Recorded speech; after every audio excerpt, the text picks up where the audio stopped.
Press কনফাৰেন্সত দেখুৱালে আৰু সকলোৱে দেখিছে যে তাত কোনো ছাবষ্টেন্স নাই, কোনো প্ৰমাণ নাই। কিছুমান বেলেগ বেলেগ ধৰণেৰে তেওঁ ক'ৰ পৰা আনি তেওঁ এখন তাজপাতৰ ঘৰ সাজিবলৈ চেষ্টা কৰিছে আমাৰ গৌৰৱ গগৈ কেন্দ্ৰটো। তেওঁলোকৰ গোটেই প্ৰেছ কনফাৰেন্সখনত বা তেওঁৰ যিখিনি দোষাৰোপ আমাৰ সভাপতিজনৰ বিৰুদ্ধে তেওঁ কৰিছে, মূল তেওঁৰ বিষয়টো হ'ল এইটো কথা আমাৰ সভাপতি গৌৰৱ গগৈ ডাঙৰীয়াই ক'ব। কাৰণ মই এইটো কথাই কৈছোঁ যে গৌৰৱ গগৈৰ অপৰাধ হ'ল যে তেওঁ পাকিস্তানলৈ গৈছিল তেওঁৰ পৰিবাৰক লৈ পেলাই বিয়াৰ পিছতে। এতিয়া সেই লৈ পেলাই বহুত কাহিনী তেওঁ ৰচনা কৰিলে। কেৱল মই আপোনালোকৰ জৰিয়তে কেৱল অনুজ্ঞাই দিব খুজিছোঁ, 2000 তাৰ আগতেও বিজেপি দলৰ মুঠা ফুটা লোকসকল বেলেগ বেলেগ দেশলৈ গৈছিলে, পাকিস্তানতো গৈছিলে। 2005 চনত সেই সময়ৰ লিডাৰ অফ অপজিশ্যন পাৰ্লিয়ামেণ্টত শ্ৰী LK আদৱানী ডাঙৰীয়া গৈ পেলাই পাকিস্তান পালে আৰু পাকিস্তানত গৈ পেলাই এই যে হিন্দু মুছলমান কৰি থাকে, যিজন ব্যক্তিয়ে মুছলিম লীগৰ যিজন হোতা মহম্মদ আলী জিন্নাৰ প্ৰশংসা কৰিলেগৈ 2005 চনত, যিজন মুছলিম লীগৰ মহম্মদ আলী জিন্নাই ধৰ্মৰ নামত আমাৰ দেশখন বিভাজন কৰিবৰ কাৰণে তেজৰ নৈ বোৱালে, আমাৰ নিজৰ মাজতে ভাতৃঘাতী সংঘৰ্ষৰ তেওঁ ৰচনা কৰিলে। সেইজন মহম্মদ আলী জিন্নাৰ প্ৰশংসা কৰিছিলে কোনে? বিজেপি দলৰ মুঠা ফুটা নেতা LK আদৱানীয়ে পাকিস্তানত। আৰু বহুত আছে, এইবিলাক কথা নকলোৱে। বা 2015 চনত আপোনালোকৰ মনত আছে, এতিয়াৰ ভাৰতৰ প্ৰধানমন্ত্ৰী মোদী ডাঙৰীয়া হঠাতে 8জন MP লগত লৈ পেলাই পাকিস্তান পালেগৈ, লাহোৰ পালে। তেওঁ পাকিস্তান চৰকাৰে মতা নাছিল, কোনো ধৰণৰ আমন্ত্ৰণো কৰা নাছিল, কিন্তু মোদী ডাঙৰীয়াই লগত 8জন MP লৈ পেলাই নমতাকৈ নৱাজ শ্বৰীফৰ লগত গৈ পেলাই বিৰিয়ানী খালে। তেওঁ মতা নাছিলে নৱাজ শ্বৰীফৰ, পাকিস্তান চৰকাৰে মতা নাছিলে, কিন্তু গৈ পেলাই পাকিস্তানত 8জন সাংসদৰ সৈতে বিৰিয়ানী খালে। আৰু এতিয়া আমাৰ যিজন সাংসদ, আমাৰ যিজন অসম প্ৰদেশ কংগ্ৰেছ কমিটিৰ আমাৰ সভাপতি, তেওঁৰ বিৰুদ্ধে এটা কাহিনী ৰচনা কৰি আহি আছে। মই সেইকাৰণে খুচুৰি কাহিনী বুলি কৈছোঁ। খুচুৰিটো আপোনালোকে গম পাইছে। গতিকে এই খুচুৰি কাহিনী ৰচনা কৰি পেলাই চাৰিওফালৰ পৰা আমাৰ গৌৰৱ গগৈৰ বিৰুদ্ধে, কংগ্ৰেছৰ বিৰুদ্ধে এটা কাহিনী তেওঁ উপস্থাপন কৰিছে। আৰু কাহিনীটো লৰালৰিকে এতিয়া ইলেকশ্যনৰ আগত কৰিছে, কৰাৰ কথাটো আছিলে এই 10 ছেপ্টেম্বৰতে। পিছুৱাই আছে ইলেকশ্যনৰ আগতে, যাতে গৌৰৱ গগৈ বিভিন্ন প্ৰকাৰে যাতে কালিমা সানিব পাৰে, পাকিস্তানৰ এজেণ্ট বনাব পাৰে। সেইটো হ'ল কাহিনীৰ মূল আণ্ডাৰলাইন ৰিজন। এতিয়া গৌৰৱ গগৈ ডাঙৰীয়াই আপোনালোকক ক'ব, কিন্তু এইটো কথা ঠিক যে ইমান উখল মাখল কৰি পেলাই ডক্টৰ হিমন্ত বিশ্ব শৰ্মাই কিয় চাৰিওফালে আন্দোলনৰ তেওঁলোকৰ এনেকে চিম্ফনী অৰ্কেষ্ট্ৰাত কণ্ডাক্টৰজনে ইফালে ইংগিত দিয়ে, সিফালে কিবা হয়, সিফালে ইংগিত দিয়ে, সিফালে ভায়লিন বাজে, সিফালে চেটাৰ বাজে, তেনেকে তেওঁলোকে এটা চাৰিওফালৰ পৰা আমাৰ গৌৰৱ গগৈৰ বিৰুদ্ধে এনেকুৱা ধৰণৰ কাহিনী ৰচনা কৰিছে, কৰি পেলাই সাধাৰণ মানুহক বিপথে পৰিচালিত কৰিবলৈ চেষ্টা কৰিছে। আৰু তাৰ মূল উদ্দেশ্যটো আমি সকলোৱে জানো। কাৰণ কংগ্ৰেছ দলে এক পৰিৱৰ্তনৰ যাত্ৰা আৰম্ভ কৰিছে। এই যে ধোঁৱাৰ বেৰ এখন তৈয়াৰ কৰিছে, এফালে হিন্দু মুছলমান, এফালে এনেকুৱা ধৰণৰ পাকিস্তান, এই ধোঁৱাৰ বেৰৰ অন্তৰালত থাকি তেওঁৰ আচল যি অভিসন কেনেকৈ নিজৰ পৰিয়াল আৰু কেনেকৈ গেং অফ ফ'ৰে কেনেকৈ বেলেগ বেলেগ ধৰণে অসমখনক অপশাসন কৰিছে, কেনেকৈ চিণ্ডিকেট ৰাজ কৰিছে, কেনেকৈ দুৰ্নীতি অপসাৰণৰ সৈতে অসমখনক বিপথে লৈ গৈছে, সেইবিলাক যাতে ওলাই। গতিকে এখন ধোঁৱাৰ বেৰ এখন লাগে, ধোঁৱাৰ বেৰ এখন তেওঁলোকে তৈয়াৰ কৰিছে। আৰু বিশেষকৈ কংগ্ৰেছ দলৰ পৰা যেতিয়া একেবাৰে গোটেইবিলাক আমি উলিয়াই দিলো, 12,000 বিঘাৰ মাটি কেনেকৈ গ্ৰাস কৰিছে, বহুতো বেনামী সম্পত্তি পৰিয়ালক কেনেকৈ বিভিন্ন ধৰণৰ সৈতে গোটেই দেশৰ ভিতৰতে আটাইতকৈ বেছি সম্পদশালী এটা পৰিয়াল হিচাপে প্ৰতিষ্ঠিত কৰাৰ তেওঁৰ যিটো আচল মূল যিটো লক্ষ্য, সেই লক্ষ্য যেতিয়া কংগ্ৰেছ দলে বেকআপ কৰি দিলে তেওঁতো উত্তাপন হ'বই। গতিকে এনেকুৱা ধৰণৰ কথা কৰি মানুহৰ গোটেইবিলাক ধ্যান ধাৰণা যাতে গৌৰৱ গগৈৰ প্ৰতি এটা বিৰূপ ধাৰণা হয়, গৌৰৱ গগৈ পাকিস্তানী এজেণ্ট, গৌৰৱ গগৈ বেলেগ বেলেগ ধৰণেৰে সৈতে কাৰোবাৰ লগত বিদেশী ৰাষ্ট্ৰৰ সহযোগত অসমক অশান্ত কৰিবৰ কাৰণে অসমৰ বিৰুদ্ধে ভাৰতৰ বিৰুদ্ধে কাম কৰি আহিছে, এনে বহুত মনে সজা কাহিনী তেওঁ ক'লে যোৱাকালি। আমি প্ৰথমতে ভাবিছিলো যে এইবিলাক আমি ব্যাখ্যা নকৰো, কিন্তু তেওঁ এনেধৰণে কাহিনী ৰচনা কৰিছে যাৰ কোনো ভিত্তি নাই। তথাপিও আমাৰ ফালৰ পৰা এইটো কথা আমি স্পষ্ট কৰি দিছো, আমাৰ কংগ্ৰেছ পৰিয়ালৰ ফালৰ পৰা, যে তেওঁ যিবিলাক কথা কৈছে সম্পূৰ্ণভাৱে ভিত্তিহীন, অমূলক আৰু মানুহক বিপথে পৰিচালিত কৰা এটা হুঁচৰি কাহিনী। আৰু তাৰ বাহিৰে তেওঁৰ গোটেই কাহিনী যিটো ৰচনা কৰিছে তাৰ কোনো ধৰণৰ ছাবষ্টেন্স নাই, কোনো ধৰণৰ। মই এইখিনি কথাই সোধো এতিয়া মোৰ সতীৰ্থ। ধন্যবাদ বৰদলৈ ডাঙৰীয়া। মই সন্মানীয় সাংসদ ৰকিবুল হুছেইন ডাঙৰীয়াক তেখেতৰ বক্তব্য লোৱাৰ কাৰণে অনুৰোধ জনাইছোঁ।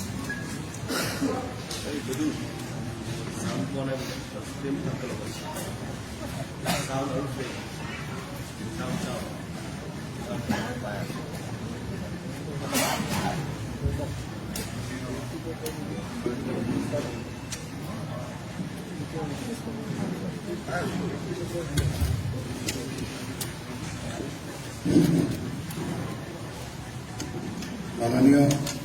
সাংবাদিক বন্ধুসকল, ইতিমধ্যে আমাৰ কংগ্ৰেছ দলৰ ফালৰ পৰা আমাৰ জ্যেষ্ঠ নেতা সংসদ প্ৰদ্যুৎ বৰদলৈ ডাঙৰীয়াই আজি সংবাদমেলৰ অপেনিং ৰিমাৰ্ক হিচাপে আমাৰ কথাখিনি ব্যক্ত কৰিছে। মূল বিষয়বস্তুৰ ওপৰত আপোনালোকক আলোকপাত কৰিব অসম প্ৰদেশ কংগ্ৰেছ কমিটিৰ মাননীয় সভাপতি গৌৰৱ গগৈ ডাঙৰীয়া। এই ক্ষেত্ৰত মোৰ অপেনিং ৰিমাৰ্কছটো হ'ল আমাৰ ফালৰ পৰা যে ৰাইজে যিটো আজি ভাবিছে সেই কথাখিনি বিভিন্ন কাকতে পত্ৰই প্ৰচাৰ কাৰ্য আজি ওলাইছে। তাৰে আগ ধৰি মই ক'ব বিচাৰিছোঁ যে ৰাইজে কৈছে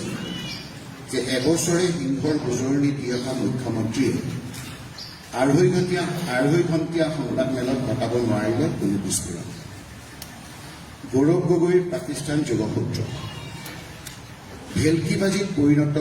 SITৰ প্ৰতিবেদন। এই কথাটো আমাৰ কথা নহয়, এই কথাটো অসমৰ ৰাইজৰ কথা। এই কথাখিনি বিভিন্ন ক্ষেত্ৰত উপস্থাপন হৈছে। যেতিয়া এই কথাখিনি মাননীয় মুখ্যমন্ত্ৰী হিমন্ত বিশ্ব শৰ্মা ডাঙৰীয়াই, গৌৰৱ গগৈ ডাঙৰীয়াই অসম প্ৰদেশ কংগ্ৰেছৰ সভাপতি হওঁ নহওঁ এনে এটা অৱস্থাত আছিল, সেই সময়তে তেওঁ অলপ অস্থিৰ হৈ এনে কিছুমান কথা কৈছিলে, যিবিলাক কথা আজি আমি আপোনালোকৰ ওচৰলৈ কৰিব লাগিছিল। বহুতে আমাক পৰামৰ্শ দিছিল যে আপোনালোকে এই কথাখিনি আইনৰ আশ্ৰয় নলয় কিয়। আমাৰো বহুতে কৈছিল পৰামৰ্শ যে অসত্য কথাবিলাক কেনেকৈ ৰাইজৰ মাজত বিলাই আছে, গ্ল'বেল প্ৰেক্টিছৰ নিচিনা, আপোনালোকে আইনৰ আশ্ৰয় নলয়। তেতিয়া আমাৰ পৰামৰ্শদাতাসকলে কিছুৱে ক'লে, যদি কিবা কাৰণত আমি আইনৰ আশ্ৰয় লৈ এইখিনি যদি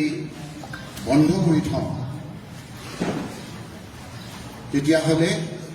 এই কথাখিনি আমি কাপ দিয়া বুলি ভাবিব যদি কিবা কাৰণত ষ্টে অৰ্ডাৰ পাই যাওঁ তেতিয়া লগে লগে কৈ দিব যে ভয় খাই কোৰ্টলৈ গৈ ষ্টে অৰ্ডাৰ পাইছে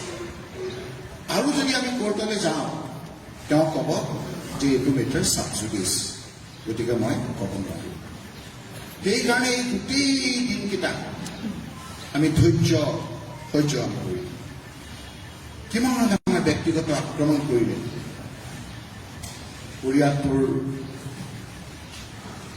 মুখ্যজন যিজন নাই তৰুণ গগৈৰ পৰা আৰম্ভ কৰি ফুল কমলিকা শিশুলৈকে তেওঁ মিলিব ধৈৰ্য আমি ধৰি যোৱাকালিলৈকে থাকিব 10 ছেপ্টেম্বৰ আমি ৰখি অক্টোবৰ নৱেম্বৰ ডিচেম্বৰ জানুৱাৰী আমি ৰখি ভাগৰুৱা হিচাপে আমি যোৱাকালিলৈকে থাকিম থকাৰ মূল বিষয়বস্তুৰ ওপৰত নিশ্চয়কৈ আপোনালোকে সুধিব প্ৰতিটো কথাৰ উত্তৰ আজি দিয়াৰ সময় হৈছে আমি দিম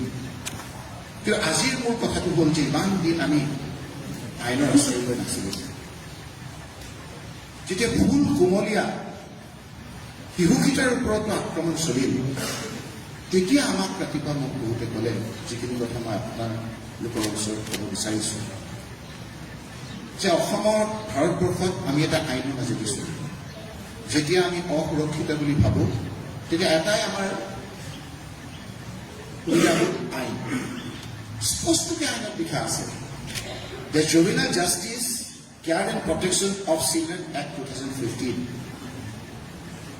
যার short of Juvenile Justice Act 2015 Section 74 Prohibition of Disclosure of Identity of Children 1. No report in any newspaper, magazine, news sheet or audiovisual media or other forms of communication regarding any inquiry or investigation or judicial procedure shall disclose the name, address or school or any other particular which may lead to the identification of a child conflict with law or a child in need of care and protection or a child victim or witness of a crime involved in such matter under any other law for the time being in force, nor shall the picture or any such site be published. যদি কোনোবা থাকেও তেওঁ কৰিব নোৱাৰে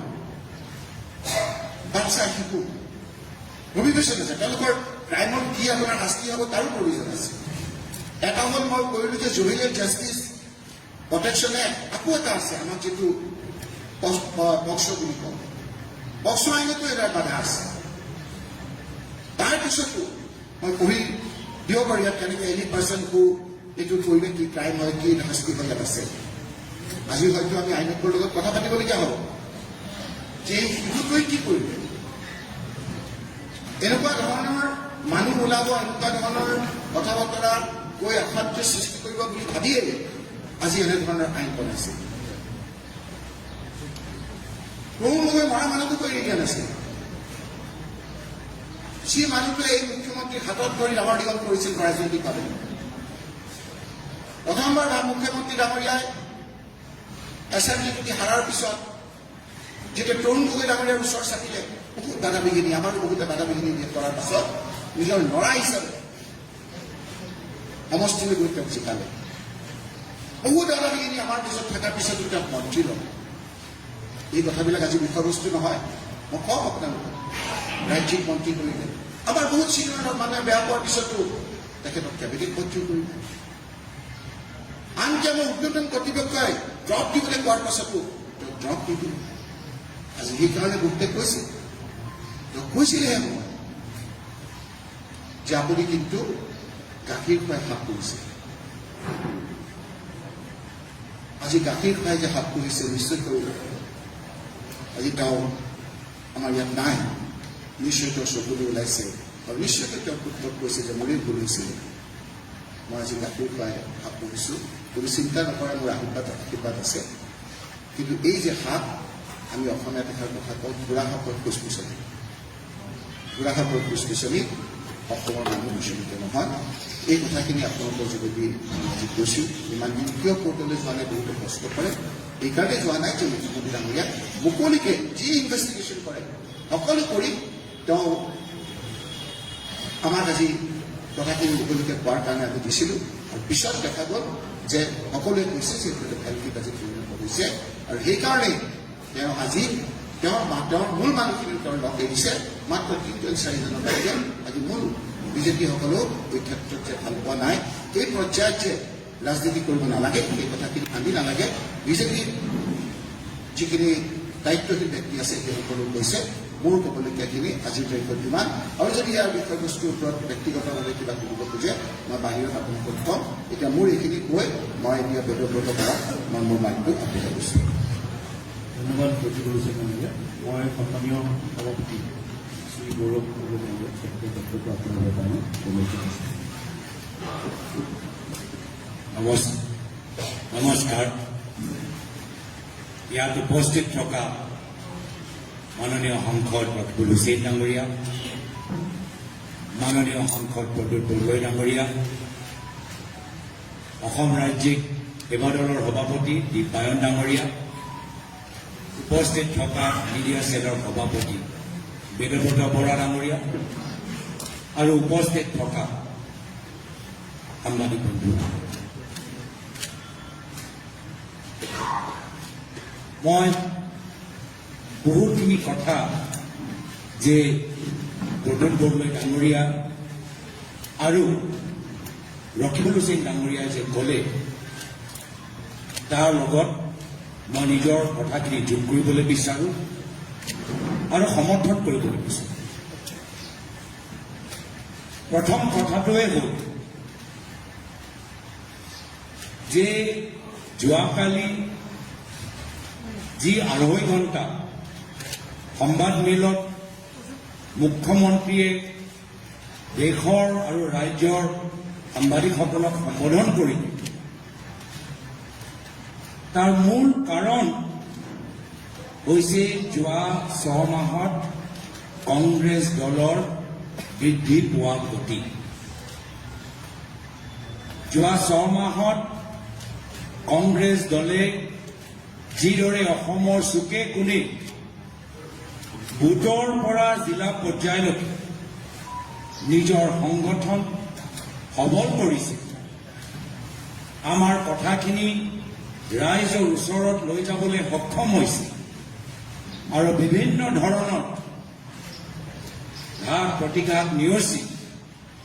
ভয় ভাবুকি নিয়চি সাহসৰে এই বৰ্ত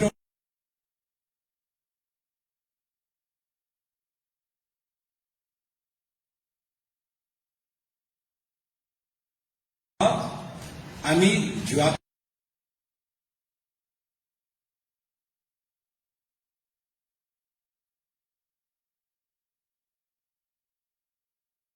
কালি প্ৰদ্যুৎ বৰদলৈ ডাঙৰীয়া কোৱাৰ দৰে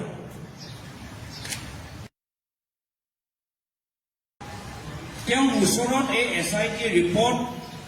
আজিৰ পৰা 6 মাহ আগতে জমা হ'ল নিশ্চয় তেওঁ পৃষ্ঠাৰে পৃষ্ঠাৰে পঢ়িছে অধ্যয়ন কৰিলে আৰু সেই সময় যিখিনি কথা ক'লে যে 10 ছেপ্টেম্বৰত গোটেইখিনি কথা বাতিল কৰিম নিজৰ কথাৰ পৰা পিছুৱাই গ'ল কিয় কি তেওঁ নিজে অধ্যয়ন কৰিলে আৰু দেখিলে যে যি অভিযোগ ট্ৰেইনিং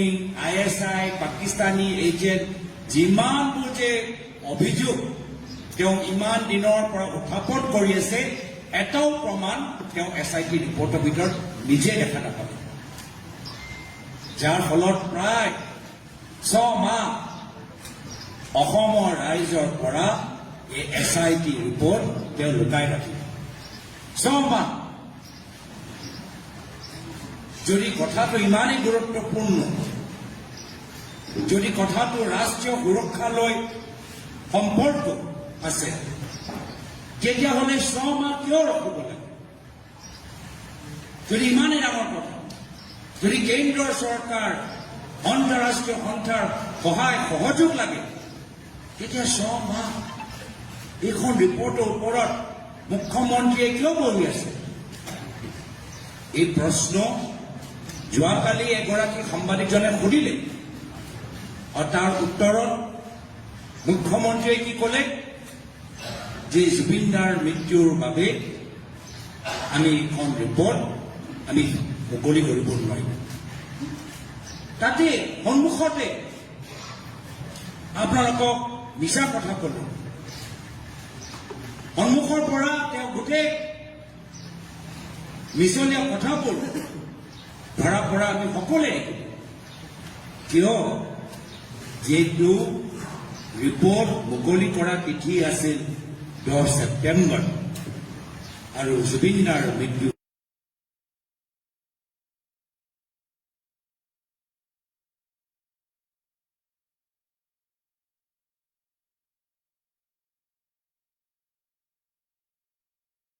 কেন্দ্ৰীয় চৰকাৰক ৰেখক। তাৰ কাৰণ হ'ল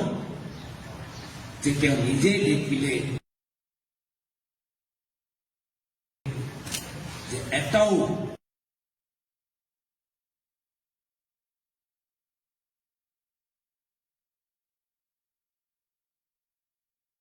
অভিযোগৰ প্ৰমাণ তেওঁলোকৰ ওচৰত নাই। আৰু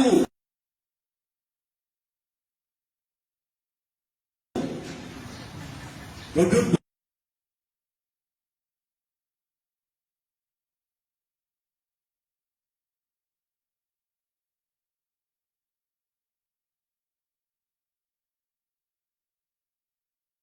ডাঙৰীয়া কোৱাৰ দৰে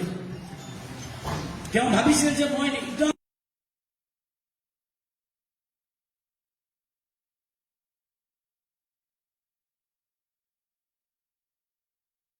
নিৰ্বাচনৰ শেষৰ ফালে এৰিম।